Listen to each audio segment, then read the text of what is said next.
Bismillahirrahmanirrahim. Assalamualaikum warahmatullahi wabarakatuh. Bagi mereka yang ada anak G6PD ataupun cucu ke siapa atau anda sendiri ada G6PD yang dah berpengalaman, boleh kita kongsi. Sebab ini adalah yang paling common penyakit enzim yang tak cukup dalam badan. Saya ulang, penyakit enzim. Kita kan ada enzim yang menjalankan fungsi badan kita, termasuk hormon, enzim semua tu. Ada di dunia yang paling common, yang paling ramai kena enzim tak cukup atau kekurangan enzim ialah yang dinamakan G6PD. Maksudnya glucose 6-phosphate dehydrogenase. Nama sampai bila pun tak ingat tak apa, tapi yang penting bukan hormon, enzim ini diperlukan sangat-sangat untuk menjaga red blood cell kita punya production. Kalau tak cukup G6PD ni, kita tak boleh jaga red blood cell kita, sebab dia akan jadi pecah ataupun dia akan jadi relay. Dia akan orang panggil apa, lysis, maksudnya breakdown.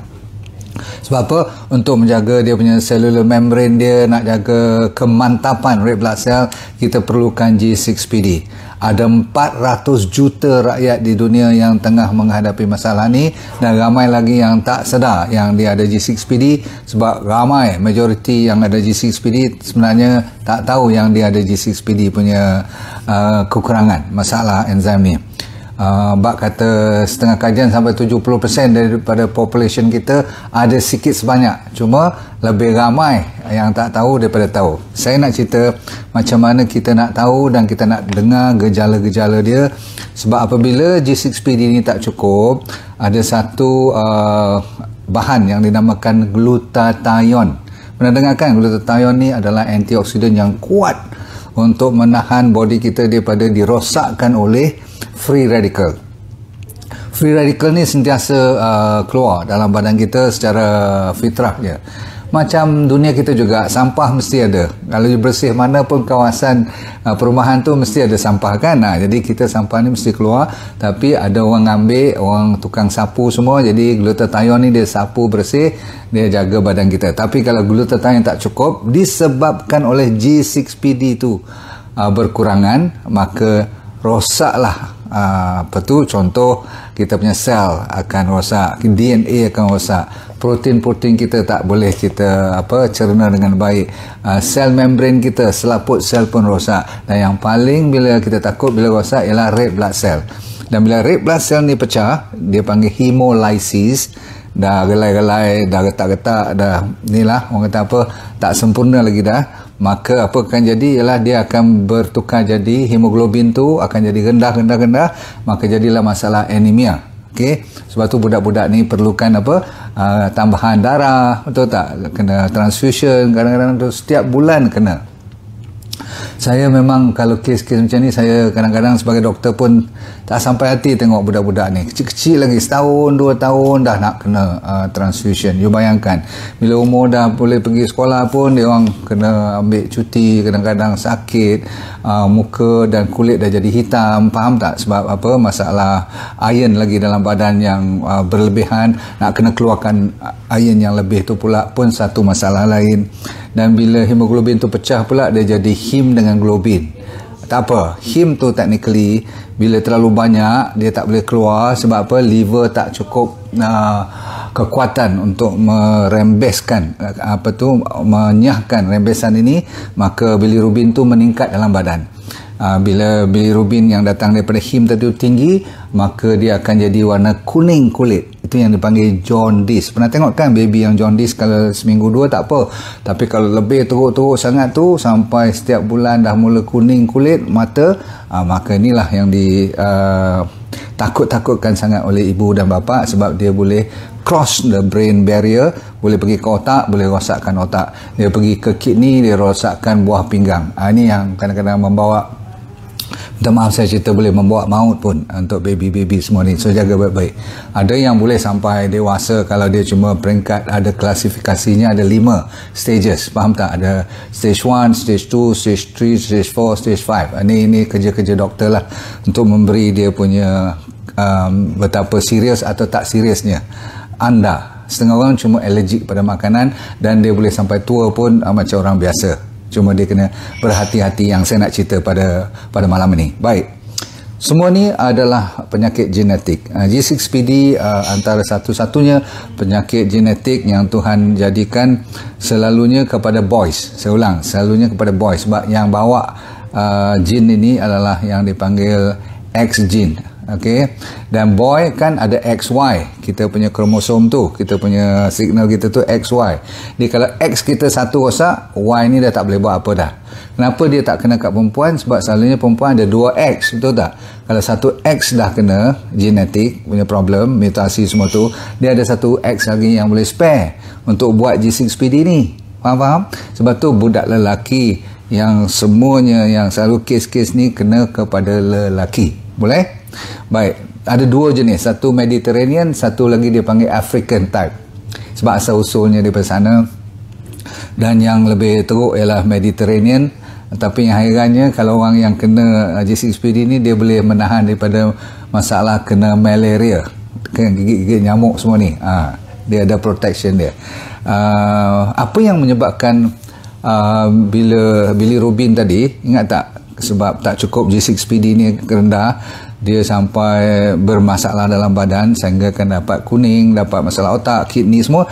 Maka ni dipanggil oxidative stress. Maksudnya yang berkarat-karat tu selalunya kita sikit-sikitnya body kita boleh hilangkan. Kalau kita jaga makan minum pun boleh hilangkan. Tapi bila masalah G6PD ni, dia mau tak mau kita kena betul-betul sensitif kepada orang-orang yang menghadapi G6PD. Kalau dia kata dia ada G6PD, pastikan bila nak pergi hospital, nak pergi klinik, bawa list yang doktor bagi. Satu ialah ubatan. Ada setengah jenis ubat, kalau you salah makan, dia terus react, lebih teruk lagi. Budak tu lebih daripada anemia, nanti dia jadi orang panggil reaksi atau allergic kepada contoh ubat-ubat Primaquine, Chloroquine, ubat-ubat seperti untuk malaria juga tu. Ubat-ubat painkiller terutama sekali, lagi sekali mainkan peranan yang dahsyat untuk penyakit-penyakit macam ni. So medication ada list doktor bagi, jangan lupa bawa ke mana-mana pun untuk baby-baby kita ni. Okay. Number 2 ialah bagi mereka yang dah kena hepatitis pula tu. Lepas tu ada kes-kes yang kena pneumonia. Orang yang kena hepatitis dan kena pneumonia, kalau ada G6PD, kena terus terang jaga habis-habisan. Okay? Jangan main-main. Satu lagi, mereka yang suka jadi acidic badan, dia panggil metabolic acidosis. Senang sangatlah. Contoh, kalau you salah-salah puasa macam mana, yang tak kontrol ke, atau makan makanan yang banyak sangat asid ke apa, so bila you jadi metabolic acidosis, orang yang buat keto tu hati-hati untuk G6PD ni. Saya rasa jangan, sebab nanti sementara you nak dapat keto stable, takut-takut nanti berbahaya. Contoh, seterusnya kalau you ada selalu inflammation atau infection, jangkitan kuman dan sebagainya, orang-orang macam ni kena jaga betul-betul. Lepas tu makanan dan minuman jaga, seperti tak boleh lagi G6PD ni ada list dia bagi selalunya, kacang-kacang soya punya produk tak boleh. Apa lagi, of course you tak minum red wine lah kan, orang-orang mak saleh. Kalau you dah dewasa ada G6PD, kan saya kata ramai yang masih hidup dengan G6PD seperti biasa. Yang saya kata bawa maut tadi tu cuma segelintir sahaja, itu pun kena jaga. Terutama sekali baby yang daripada awal lagi yang dah kena transfusion. Okey, ubat gegat, tahu ubat gegat yang bulat-bulat tu tak? Jangan main dengan ubat gegat kalau budak G6PD. Orang yang dye rambut dengan henna pun tak boleh. Lepas tu henna ni apa? Inai. Okay. Legumes, bahan-bahan atau makanan yang berdal ni semua ni jaga. Okay. Lepas tu siapa lagi? G6PD boleh hilang tak? Selalunya tak boleh hilang, tetapi dia boleh dikontrol dan dihindari daripada kena. Alright. Selalunya by the time doktor dah ajar you all setahun 2 tahun tu, you dah tahu apa nak bagi tak bagi. Legumes, kacang panjang, kacang-kacang ni lah, jenis bende semua tu hati-hati. Fava beans, kat sini saya pun tak tahu apa dalam bahasa Malaysia fava beans ni, tapi majoriti saya kata kebanyakan tidak bermasalah. Sebab tu ramai yang kadang-kadang heran kenapa dia ada sikit sebanyak aja sensitif. Kenapa setengah orang sampai tak boleh buat apa pun, kadang-kadang dia tak makan bahan-bahan yang sensitif ni pun dia boleh jadi bermasalah.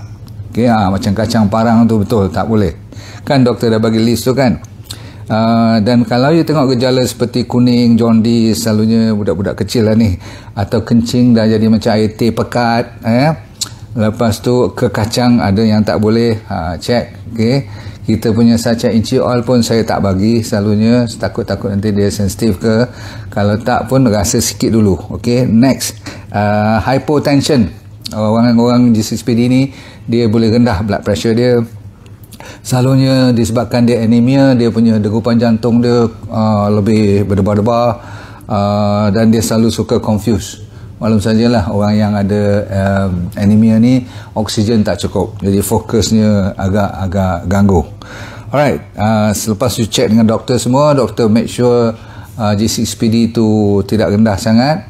So kalau you suspect je, you pergi check, doktor boleh tolong bantu confirmkan you ada tak ada G6PD. Tapi rajin-rajinnya daripada kecil you dah tahu kan, sebab zaman sekarang bila you dilahirkan saja darah anda akan diambil, maksud saya darah baby itulah akan diambil dan dipastikan you tak ada G6PD. Okay, so nasihat saya, jangan kena bahan-bahan atau makanan ataupun apa-apa yang doktor dah bagi satu list, bawa ke mana-mana pergi. Alright, G6PD tu apa saya dah cerita tadi, tengok balik lagi sekali boleh tak. Okay, lepas tu anda kena ambil folic acid, kena check you punya iron tinggi tak tinggi dalam badan. Doktor akan buat sesuatu nanti untuk keluarkan iron, ada ubat-ubat yang tertentu.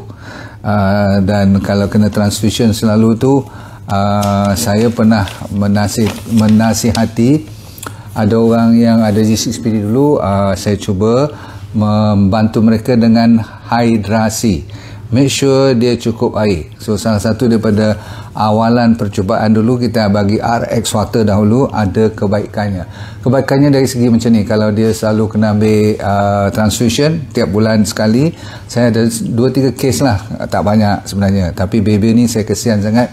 Saya kata cuba buat yang kita belajar sikit tentang hidrasi. Bila dia cukup dengan air, contohnya air zam-zam, air yang bermineral yang cantik, air yang bersih lah kan, air macam RX water tu, maka mereka dapat menjauhkan sedikit, tak menjauhkan sedikit daripada tiap-tiap bulan transfusion, dia buat 2-3 bulan sekali. Itu bagi saya alhamdulillah, bolehlah tu. Satu lagi kita bagi jaga baik, suplemen pun tak semuanya boleh. Saya selalu cuma bagi mereka extra 1 titik je, 2 titik je, sebab mineral dia orang memang berkurangan. Sebab makan dia orang pun berterabur budak-budak ni. So kalau boleh acahkan dia orang makan benda-benda yang sihat saja, buah-buahan, sayur-sayuran masih lagi boleh. Yang mana tak boleh, you tengok nanti doktor akan bagi list tu dalam senarai, satu kertas dia bagi pada you all. Lepas dah umur 20 pun, yes, you boleh carry. Memang genetik ni sampai akhir hayat lah, tapi cuma sama ada you serius, kena tak kena, dan berapa kali you kena, itu saja. Baik, last kali ialah hidup seperti sedia kala. Kalau nak bersukan dan sebagainya itu pun tak payah ambil sukan-sukan yang serius-serius lah, yang belaga-belaga semua tu tak payah, boleh. Lain pada tu, tidur, matahari semua kena cukup ya. Vitamin D3, K2 tu boleh sambung. Yang lain saya rasa saya cuma boleh mendoakan supaya mereka ni tak kena penyakit yang serius-serius ya. Anda kena betul-betul banyak bersabar, jaga anak-anak ataupun baby-baby ni ya. Boleh derma tak darah? Tak perlu. You jangan budak ataupun orang G6PD ni tak payah kacau dia orang lah, sebab sengsara dia orang dah cukup. Kalau you nak derma darah untuk mereka, memang boleh lah. Yes, of course, memanglah dia orang nak darah, takkan tak nak mesti. Vitamin C pun boleh, tapi dos yang secukupnya saja. Ada kala dia orang sensitif juga dengan vitamin C, sebab kan dia orang ni genetik. Yang menyusu dengan G6PD pun you tak boleh ambil bahan-bahan yang mereka tak boleh ambil, faham? Kalau dia tak boleh ubat kata A, you pun tak boleh ambil ubat A, sebab melalui susu boleh transfer, faham tu? Alright, katakan dia tak boleh ambil kacang soya, you pun tak boleh ambil kacang soya kalau you menyusu baby you.